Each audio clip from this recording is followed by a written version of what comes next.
राधे राधे दोस्तों। हमारी आज की कहानी है बुरे काम का बुरा नतीजा।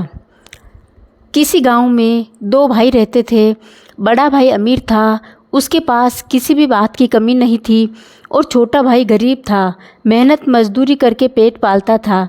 एक दिन दोनों भाइयों में बहस होने लगा। बड़े भाई ने कहा, भला करने वाले का भला नहीं होता।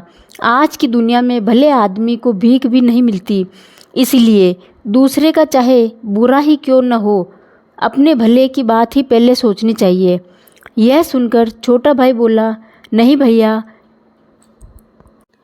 कष्ट दूसरों को हो तो ऐसे में अपना भला कैसे हो सकता है।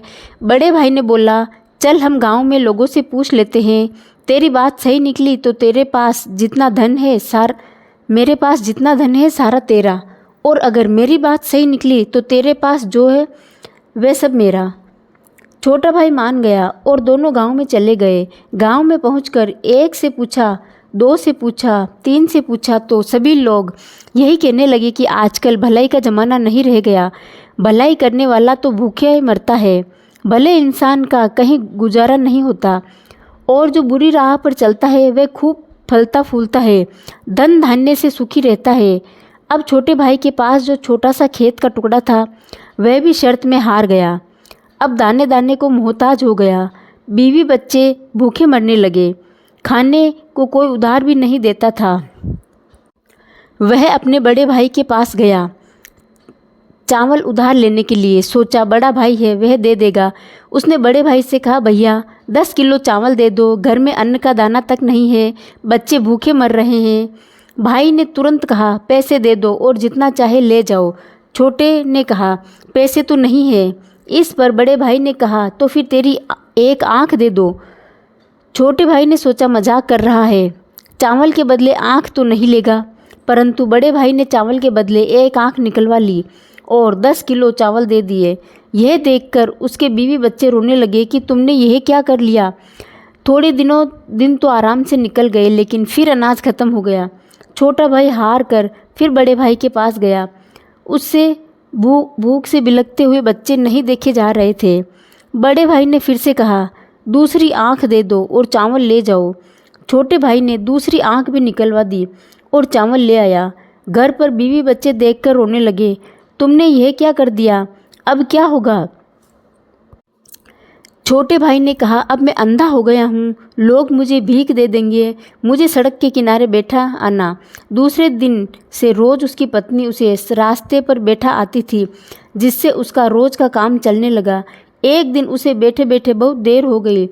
उसकी पत्नी उसे लेने के लिए नहीं आई। उसने बहुत समय तक तो उसका इंतज़ार किया। फिर जब रात हो गई तो वह अपने घर की तरफ चल दिया, पर ना दिखने के कारण वह रास्ता भटक गया। आखिर उसने सोचा, अब तो ये यहीं बैठकर रात गुजार लेता हूँ, और आगे चला तो रास्ता भूल जाऊँगा। वह एक पेड़ के नीचे बैठ गया। कुछ समय पश्चात पेड़ से आवाज़ आने लगी। कुछ समय बाद एक तूफान सा आया। दरअसल वे भूत थे।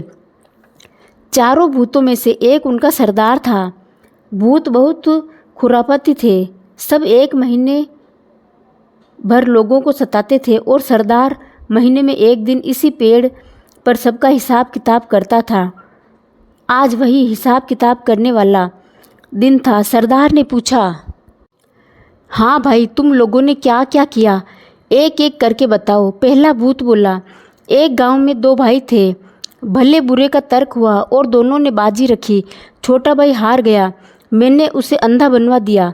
सरदार बोला, बहुत खूब, अब अंधा ही बना रहेगा। वह क्या जाने कि इस पेड़ की तली ओस लगाने से उसकी आंखें ठीक हो सकती है। दूसरा भूत बोला, मैंने रामनगर जिले के सारे नदी नाले, झरने, तालाब, कुएं, बावड़ी सब सुखा दिया है। हर जगह पानी के लिए हाहाकार मचा हुआ है। कई कोस तक पानी नहीं है और सब यूं ही तड़प तड़प कर मर जाएंगे। भूतों का सरदार बोला, बहुत खूब, प्यासे मरे सब, उन्हें क्या पता कि वही पहाड़ के तले से 7 मिट्टी की परत हटाने से फिर पानी ही पानी आ सकता है। तीसरा भूत बोला, सरदार, राजा की बेटी की शादी होने वाली थी, नगर में खुशियां मनाई जा रही थी, पर मैंने राजकुमारी को गूंगी बना दिया। जिससे उसकी शादी नहीं हो पाई और महल में मातम छा गया। सरदार बोला, वाह बहुत खूब, वह गूंगी ही रहेगी। किसी को क्या मालूम कि इस पेड़ की झूमती जटा को पीसकर पिला देने से वे बोलने लगेगी। खैर चलो 1 महीने बाद इसी दिन फिर यहीं मिलेंगे। एक तूफान सा उठा और चारों भूत वहाँ से चले गए। तब तक सवेरा हो गया था। अंधे भाई ने सबसे पहले वहाँ की ओस की बूंदें अपनी आँखों पर लगाई। उसकी आंखें लौट आई। वह खुशी से झूम उठा। उसने जल्दी से पेड़ की जटा ली और घर लौट आया। उसकी आंखें वापस आ जाने से सभी बहुत खुश हो गए। उसने सारा किस्सा अपनी पत्नी को सुनाया और घर से निकल गया और सीधे रामनगर पहुंचा। वहाँ की हालत देखी तो रोने लायक थी। सूख कर धरती फूट रही थी, कहीं एक बूंद पानी नहीं था। हाहाकार मचा हुआ था। उसने पहाड़ के नीचे से मिट्टी की 7 परतें निकाली ही थी कि फिर कुएं, तालाब और झीलों में पानी ही पानी हो गया। वहाँ के राजा ने उसे अपार धन दिया। फिर वे राजा के महल में जा पहुँचा। जाते ही उसने कहा, महाराज, मैंने सुना है कि राजकुमारी गूंगी हो गई है, मैं उसे ठीक कर सकता हूँ।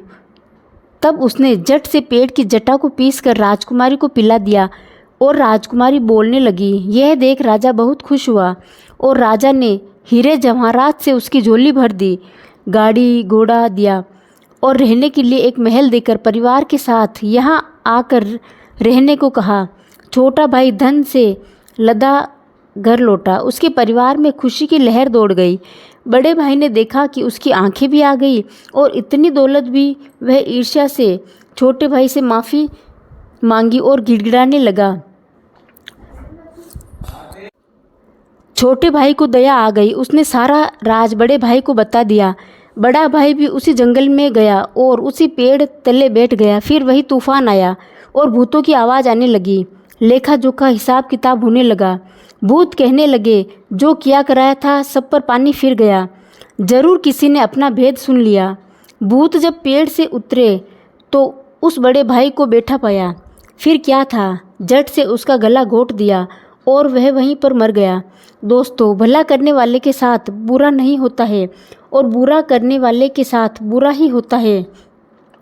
मनुष्य को हमेशा संतुष्ट होना चाहिए। जो अधिक लालच करता है उसका हाल बड़े भाई के समान होता है, यानी कर भला तो हो भला। दोस्तों, कैसी लगी ये कहानी कमेंट में ज़रूर बताएं और इस चैनल को लाइक, शेयर और सब्सक्राइब ज़रूर करिए। धन्यवाद।